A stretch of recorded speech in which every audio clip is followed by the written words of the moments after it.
Friends, welcome to our channel. Satyabhama serial next ఎపిసోడ్లో ఏం జరగబోతోందో ఈ వీడియోలో చూసి తెలుసుకుందాం. నీకు ఇంకా పుట్టిల్లే గత అయ్యేలాగా చేస్తాను అని అన్న మహాదేవయ్య. అసలేం జరిగింది అని తెలుసుకోవడానికి ఈ వీడియోని స్కిప్ చేయకుండా ఎండ్ వరకు చూసేయండి.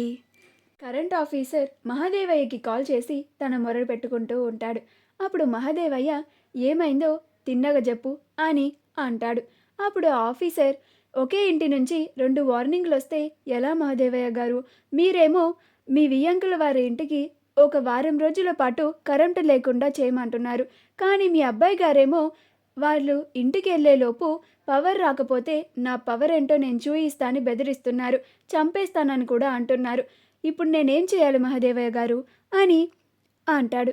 అప్పుడు మహాదేవయ్య, మా చిన్నగాని సంగతి నేను చూసుకుంటా, నువ్వు వానికి ఏం భయపడకు, నీ ప్రాణానికి నాది గ్యారంటీ.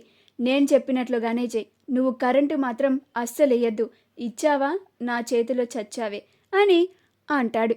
అప్పుడు ఆఫీసర్, అలాగే మహాదేవయ్య గారు, మీరంత మాట అన్నాక నేనెందుకు మీ అబ్బాయి చెప్పినట్లుగా వింటాను అని కాల్ని కట్ చేస్తాడు.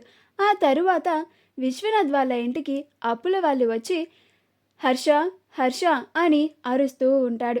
అప్పుడు హర్ష లోపల నుంచి బయటికి వస్తాడు. అప్పుడు వాళ్ళు 2 రోజులు గడువు ఇమ్మన్నాను, ఇచ్చాను, డబ్బులు సర్దుతామన్నారు, ఇంతవరకు మాకు ఎలాంటి కాల్ కూడా చేయలేదు, అందుకే సరాసరి నేనే ఇంటికి వచ్చాను, డబ్బులెక్కడా అని నిలదీస్తూ ఉంటాడు.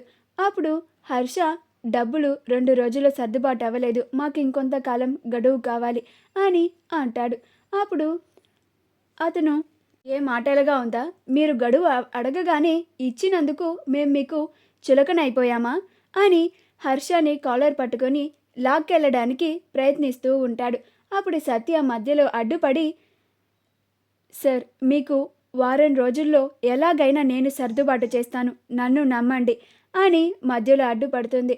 అప్పుడు అతను, సరే అమ్మా, మహాదేవయ్య గారి కోడలివి కాబట్టి ఆయన మాట తీయకూడదు, కాబట్టి నేను మీ మాటకి గౌరవించి మీ అన్నయ్యని వదిలేస్తున్నాను అని అక్కడ నుంచి వెళ్ళిపోతారు. అప్పుడు విశ్వనాథ్, ఏంటమ్మా సత్య ఇది, మీ అత్తయ్య గారి ఇంటి నుంచి ఇక్కడికి వచ్చి మాకు సర్ది చెప్తున్నావని అనుకున్నాను, కానీ ఈ సమస్యలు నీకెందుకమ్మా, నీ నెత్తిన ఎందుకు వేసుకున్నావు అని అంటూ ఉంటాడు. అప్పుడు సత్య, కానీ మీకు ఈ సమస్యలన్నీ నా వల్లే వచ్చాయి నాన్న, అందుకే నేను ఇలా మధ్యలో అడ్డుపడాల్సి వచ్చింది అని అంటుంది.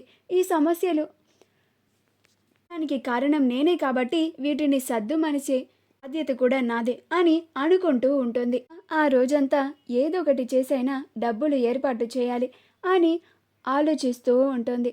అలా మహాదేవయ్య సత్యకి కాల్ చేస్తాడు. ఏం చిన్న కోడలా, మీ అన్న మీదకి వచ్చిన సమస్యని నేనెత్తిన మీద వేసుకున్నావంట, నువ్వు వారం రోజులుగా డబ్బు ఏర్పాటు చేసి వాళ్ళకి ఇస్తానని మాటిచ్చినావంట, అంత డబ్బు ఎక్కడి నుంచి తీసుకొస్తావు? నీ మొగుడు అండ చూసుకొని అంత ధైర్యంగా మాటిచ్చినావా? నువ్వు ఎవరి అండ చూసుకొని అంత ఎగిరెగిరి పడుతున్నావో నాకైతే అర్థమైతలేదు. నీ మొగుడు తాను కూడా గంత పైసలు లేవు, వాడు ఇస్తానన్నా మధ్యలో నేను అడ్డుపడతా అని అంటాడు. అప్పుడు సత్య, ఏం చేయాలో ఏం చేసైనా నేను ఆ డబ్బులని సర్దుబాటు చేస్తాను మావయ్య అని అంటుంది.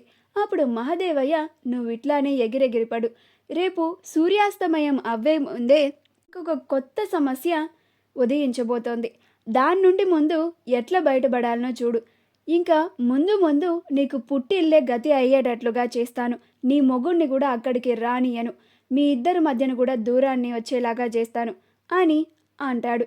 మా వీడియో కనుక మీకు నచ్చినట్లయితే లైక్ చేయండి, షేర్ చేయండి, మా ఛానల్ని సబ్స్క్రైబ్ చేసుకోండి, పక్కనే ఉన్న బెల్ ఐకాన్ని క్లిక్ చేయడం మాత్రం మర్చిపోకండి.